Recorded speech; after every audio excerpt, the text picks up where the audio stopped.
Sani, the founder of Futuristic Academy. Here I came with the new video for class 11th English, and in this video I will be telling you one good news and one bad news and latest announcements by CBSE that whether your syllabus is deleted or not, and if it is deleted, how much it is deleted. Okay, so we will be discussing all these things in this video, so let's get started to this.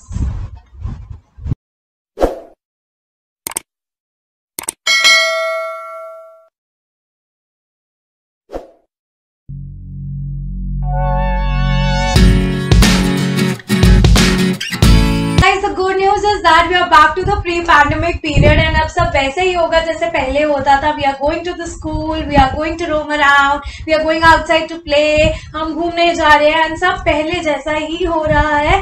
That is the good news, and the bad news is that nothing has been deleted. CBSE ने कुछ भी नहीं delete किया. जैसे pre-pandemic में 3 hours का paper होता था वैसे ही full-fledged पेपर आएगा. प्लीज इस गलत फहमी में, इस मिसअंडरस्टैंडिंग में मत रहना कि एक टर्म में सब्जेक्टिव आएगा एक टर्म में ऑब्जेक्टिव आएगा. No, now full fledge paper is coming, so let's discuss आपका पेपर कैसे आएगा. सो बेसिकली जो आपका पेपर इंग्लिश का है, it is divided into 3 sections. Okay, English paper is divided into 3 section. Your first section is a, which comprises of reading skills. All right, your section B comprises of grammar plus writing skills, and your section C comprises of literature plus supplementary reader. So we have to do these things very thoroughly. क्या क्या topics आने वाले हैं, कैसे आपका paper आने वाला है, सेक्शन ए में क्या आएगा, सेक्शन बी में क्या आएगा, सेक्शन सी में क्वेश्चंस कैसे आएंगे, let's discuss that. So if I talk about section A जो है आपका, basically section A is for 18 marks. Alright, जो सेक्शन ए है आपका वो 18 मार्क्स का आने वाला है, और इस सेक्शन ए में आपके 3 क्वेश्चंस आने वाले हैं.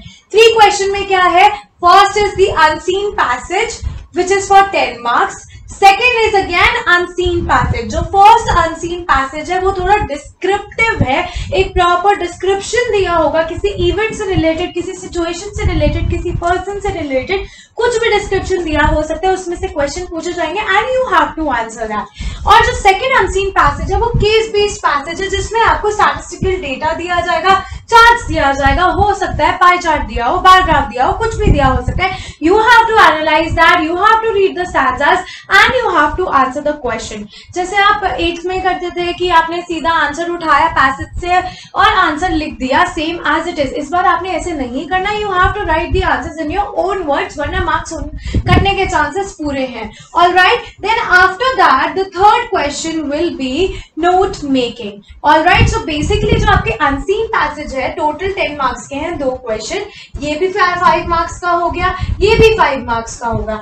उसके बाद आपका आता है note making plus summarisation. Note making plus summarisation ये जो है आपका वो 8 मार्क्स का आने वाला है, जिसमें 5 मार्क्स की नोट मेकिंग होगी और 3 मार्क्स का समरी होगा. सो बेसिकली आपको स्टैंजास दिए जाएंगे, उसमें आपको क्या करना है, उसको नोट्स की फॉर्म में बनाना है. That will be the first part, and second part is summarisation की जो भी आपने नोट्स को बनाया है उसको 80 वर्ड्स में समराइज करना है. So I will be explaining you कि नोट मेकिंग कैसे करना है, समरी कैसे करना है. ये बहुत इंपॉर्टेंट है और इसमें फ्री के मार्क्स मिल सकते हैं अगर आप ध्यान से सुनोगे कि कैसे करना है कैसे नहीं. मोस्टली बच्चों को इसमें मार्क्स भी अच्छे मिलते हैं, मोस्टली बच्चों को इसमें मार्क्स मिलते ही नहीं है. So you have to be very careful while doing the note making and summarization. All right, then moving towards the next slide. Let's see next slide में आपका क्या आ रहा है. नोट मेकिंग, हाँ, नोट मेकिंग को मैं कंटिन्यू करती हूँ. नोट मेकिंग में बेसिकली आपने जब नोट मेकिंग बनाओगे तो जो आप टाइटल दोगे, बेसिकली आपको स्टैंजा दिया गया होगा, उसमें आपको टाइटल देना होगा उस नोट मेकिंग का, और जो टाइटल होगा वो आपका 1 मार्क का होगा. फिर आप जिस तरीके से नंबरिंग करेंगे, नंबरिंग करना मैं सिखाऊंगी. I will be making a separate video on note making.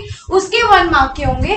की टर्म्स बनाने होंगे, जैसे आपने शॉर्ट टर्म्स यूज करना होगा, जैसे इंपॉर्टेंट का आपने यूज कर लिया एम, राइट, क्लियर द का आपने यूज कर लिया this. So I will be telling you how to make these key terms, और की और ग्लॉसरी के मिलेंगे आपको 1 मार्क, एंड जो नोट्स आप बनाओगे उसके आपको मिलेंगे 5 मार्क्स. फिर आते हैं नोट्स. नोट्स आपने समरी अप टू 50 वर्ड्स, जो आपने नोट्स बनाए हैं उसी को समराइज करना है अप टू 50 वर्ड्स. एंड ये जो नोट मेकिंग है उसका कंटेंट 2 मार्क्स का है, and the way you are expressing it is for 1 mark. So total is 3 marks. And note making पूरे 5 मार्क्स की आ रही है और समरी पूरे 3 मार्क्स की आ रही है. सो बेसिकली आपका जो थर्ड क्वेश्चन है वो 8 मार्क्स का आने वाला है.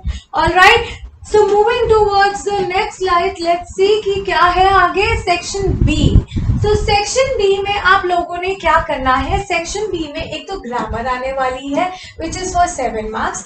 उसके अलावा राइटिंग स्किल्स है which is for 16 marks. Alright, grammar आपको कैसे आ सकता है, जैसे आपने पढ़े हैं 9th और 10th में टेंसेस, क्लॉजेस, ठीक है, गैप फिलिंग के फॉर्म में वैसे ही आएगा. Reordering and transformation of sentence, जैसे जम्बल्ड सेंटेंसेस को फॉर्म करना है वो आएगा. ठीक है, total 7 questions to be done out of 8. तो 8 क्वेश्चंस दिए गए होंगे. Out of 8 you have to do the 7 question. हो सकता है इसके 3 पार्ट्स हो और इसके बेसिकली 4 पार्ट्स हो, कैसे भी करके क्वेश्चन आ सकता है. ठीक है, फिर आते हैं क्रिएटिव स्किल्स की बात करते हैं. राइटिंग स्किल 16 मार्क्स का है.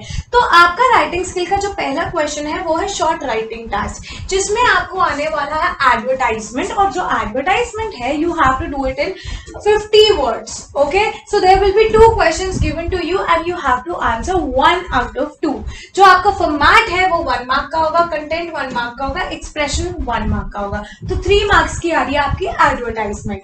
उसके बाद आपका आ रहा है पोस्टर. पोस्टर भी आपका आ रहा है 3 मार्क्स का. ठीक है, पोस्टर में you have to write up to 50 words. You have to make poster. 2 questions will be given to you and you have to attempt 1 question out of 2. Okay, so proper formatting के 1 mark, content के 1 mark, expression के 1 mark. And इसके बाद 2 questions आ रहे हैं आपके 5 marks के. So speech writing 120 to 150 words. All right, maybe the clues will be given to you. All right, and an appropriate topic will be given to you. You have to do that.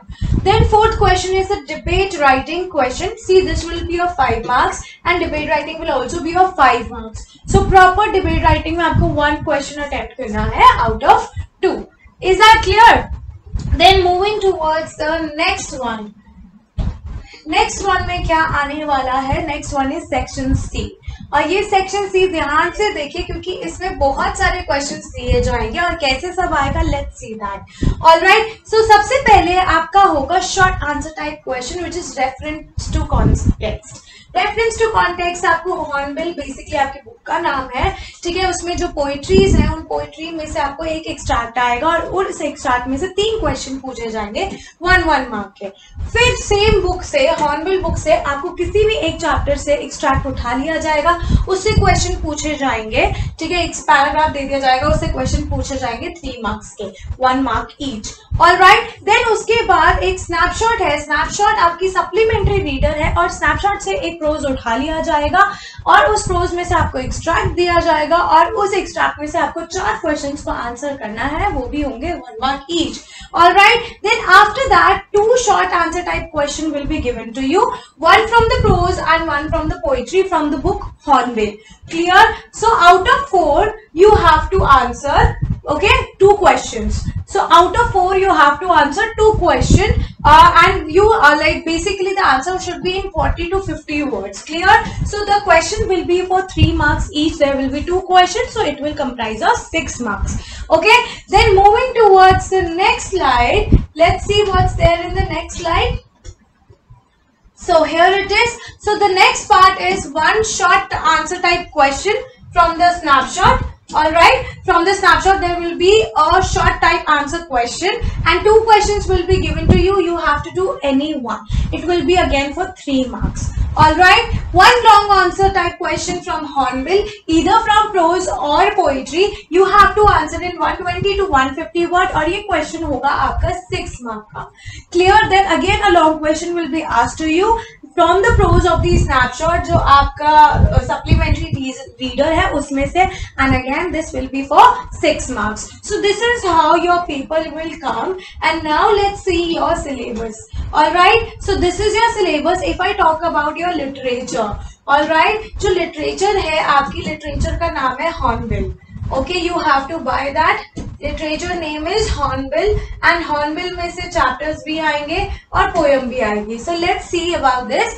Hornbill में से आपके जो chapter है वो Portrait of a Lady. We are not afraid to die. Discovering that the saga continues. The adventure father to son. Silk Road. All right. And if I talk about the poem, A Photograph All right, the laburnum top, the voice of the rain, the childhood. Clear? So this will come. So total 10 chapters होंगे. कुछ poems हैं, कुछ chapters हैं, और ये आपके आ रहे हैं hornbill से. All right, so you have to do this thoroughly. Now let's see कि आपके snapshot से क्या आने वाला है. जो basically snapshot है वो आपका supplementary reader है, और ये थोड़े कम marks की आ रही है, but you have to do this thoroughly. तो इस supplementary reader से आपका आने वाले हैं The Summer of the Beautiful White Horse, The Address, Mother's Day, Birth, The Tale of Melon City. So this is your syllabus for class 11 2022 to 2023 session, and all the best for your new session guys. जो starting का जोश है वो maintain रखना, and I know आप लोगों के बहुत अच्छे marks आएंगे. I am there to help you academically, and I am there to motivate you. If you have any doubt, I will be conducting the Zoom session, and if you want to be the part of the Zoom session, you can contact me in the number on the number given below in the video. And yes, if you have any doubt, please comment in the comment section box so that I can make a video on your doubt and clear your doubt. And कोई भी notes चाहिए है, you can follow me on Instagram, you can follow me on Facebook, you can join my Telegram channel. All the notes will be shared there. So all the very best to you. Do not forget to ring the bell icon for more such videos, and do not forget to subscribe my channel for studying thoroughly in this session. So I will be meeting you super soon in my next video. Bye bye everyone.